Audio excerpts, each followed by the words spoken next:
présidente de la Chambre des représentants américaine, Nancy Pelosi, est depuis samedi en visite en Arménie.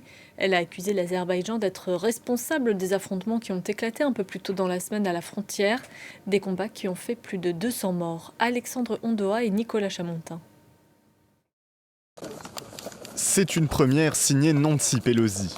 Par la voix de la présidente de la Chambre des représentants, les États-Unis attribuent à Bakou la responsabilité des affrontements frontaliers entre Arméniens et Azerbaïdjanais.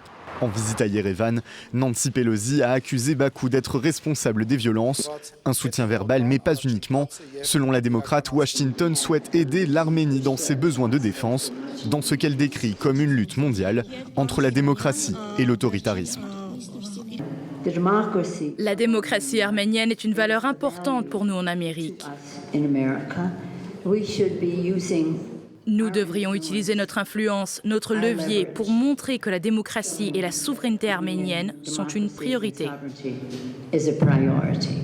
L'Arménie et l'Azerbaïdjan s'accusent d'avoir mené des attaques cette semaine. Mercredi soir, un cessez-le-feu a été décrété.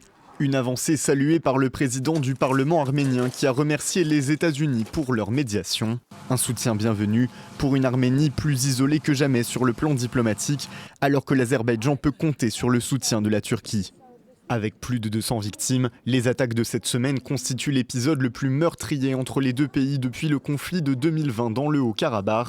Depuis plusieurs décennies, Yerevan et Bakou se disputent ce territoire à majorité arménienne, mais rattaché à l'Azerbaïdjan.